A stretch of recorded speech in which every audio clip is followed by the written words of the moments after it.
I have a meeting next Monday with the coordinator of one of our local neighbourhood partnerships, and I'd love to bring you both along, Lucy and Jenny. Lucy to talk about the background, the research, the thinking, and Jenny to talk about, like, this is how it actually works. And I loved that way that you started in Glenhock with Acid Map and just turning everything around, looking to see what's actually happening in the community.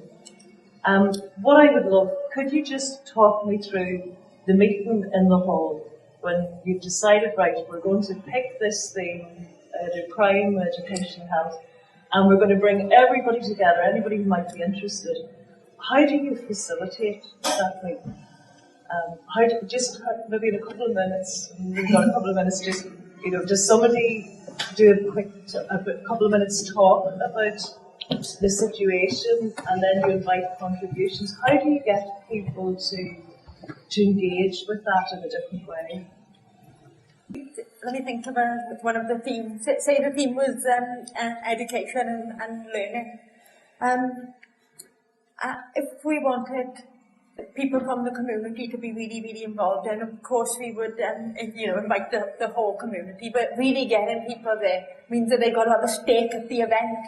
They got to co-produce the event with you, so they would help plan the event, and the event working, the co-production event working was just as much in their interest as it is in yours, and so they get all the local people there, and if they have got an interest in education, usually they're doing something about it. So at the meeting they can talk about what they're doing. So that gets them there as well and gets all their friends there. And then with getting the kind of the people with powerful positions in the room, we would ask them to speak.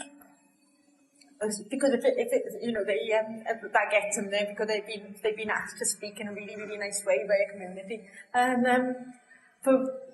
they were really informal events, and so I go through the format. Somebody did a PhD on it, and she said there was always too little time and way too much to do, but it was a real amazing buzz, and people would generate loads of ideas and loads of action.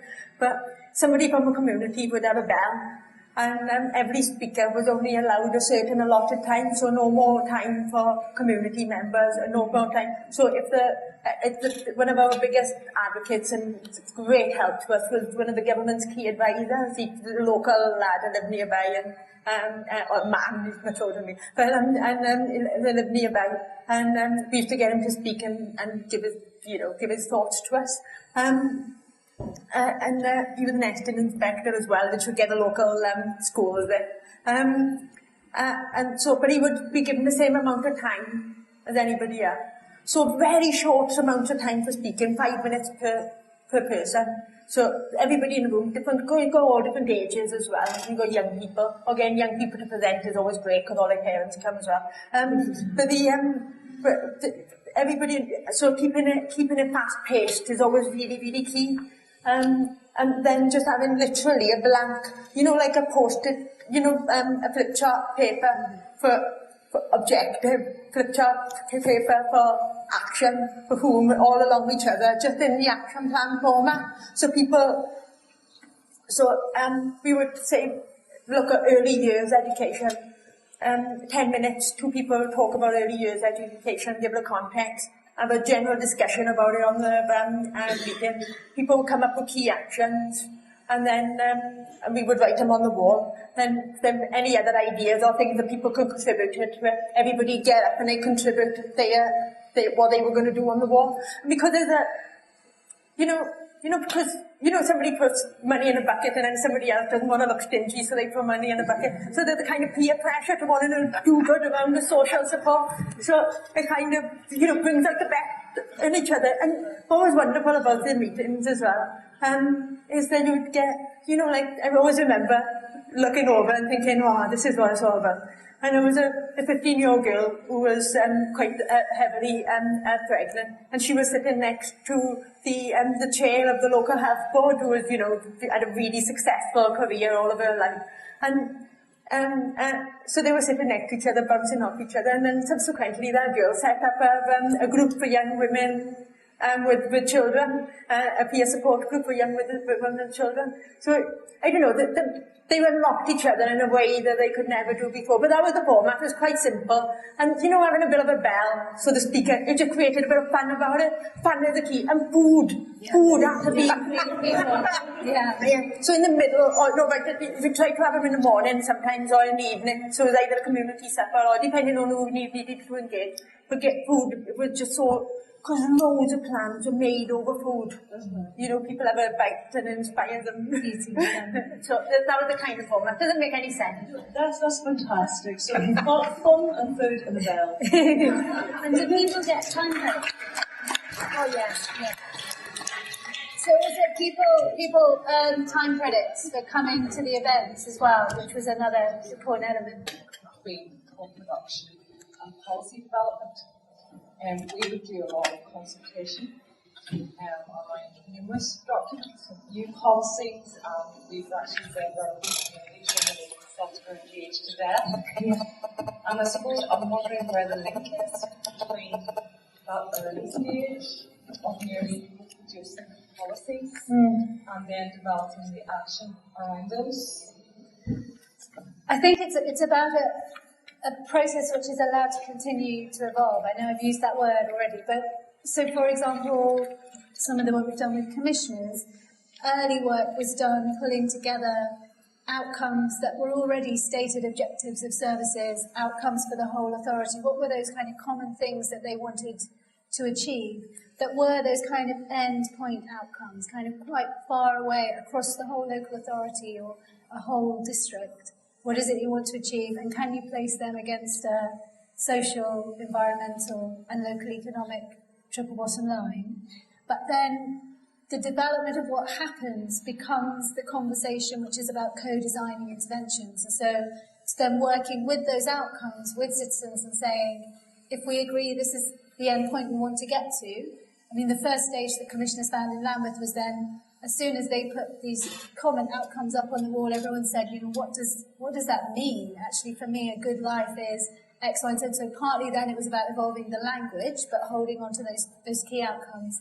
And then the conversation became, how do we get there? What is it about this community? What resources do we have? How can we contribute to getting to that end point? But part of this challenge is, I think, for commissioners, for policymakers, to recognise the skills that they have and what they're good at, which I think is that end point and is that question of how we maintain equality of access, how we ensure this is open to all people, but not necessarily for them to begin to design all of the nuts and bolts and fine-tune exactly what these interventions need to look like. I think it's for now policymakers to recognise they need to invest in a process of co-production, but also be prepared to take a bit of a risk that the conversation that happens in this border town might look different to the conversation that's happening in one of the Belfast suburbs. And as a result, so long as we're confident that we're heading towards a common set of outcomes and that we have a common framework for measuring them,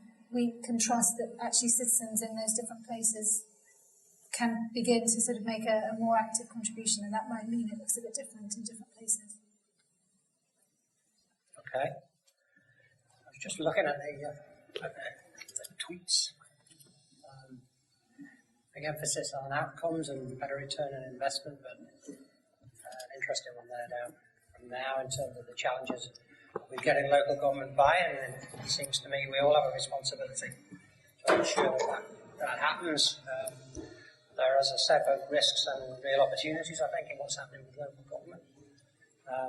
And finally, the reference to measurement, I think, is absolutely crucial. But I do think the whole issue of social value is going to be a big issue. I was at a conference in England a couple of weeks ago, and the Cabinet Secretary was speaking, and I asked him about social value. And he expressed, because he indicated in an earlier speech that the British government was leading on social impact bonds, which I thought was a bit stretching it a bit in terms of. And when I asked him about it, he said, well, they're not really proven yet. But on social value, he said that it's always difficult to get government to go to a position where they're working towards shared outcomes because of the separate accountability situation you've got with regard to permanent secretaries separate departments, being the accounting officer, separate funding. Nevertheless, it's a prize worth fighting hard for, and I do think the shift that with the rebirth, I think, which is around the co-production, around engagement and so on, is the way we can actually tackle that. It's not going to be easy, I don't think. No, and I think sometimes the combining budgets is an easier conversation to have around a geographical place that's relatively small, and to start there and translate that up, as opposed to trying to get everything from the very beginning. So some of the experiments around connected communities is one of the Cabinet Officer's programs, and Total Place previously, that sense of actually can we, as a physical community and a series of service interventions, actually look at what we're doing that overlaps, how do we get to these common outcomes as a group. I mean, the work we did in Camden, what we were trying to also demonstrate from the mental health service was how the outcomes that were being achieved there were creating savings to different parts of the system. Yeah. So, for example, people managing their mental health condition better and living better lives were also finding that they were running into the police less often, they were managing their tenancies better. The subsequent conversation about how some of those savings for those services might be reinvested into the mental health conversation was obviously not a terribly straightforward one, but I think that's the sort of cleverness that we need to be picking up with measurement now, and if we're holding on to outcomes, it's how we're heading towards those common outcomes to be best financed with the limited resources that we have. Okay. Lucy, thanks very much for there's a lot of complex theory there which you put over extremely clearly, and thanks Jenny for the for the bells and the food and a really clear exposition of how you did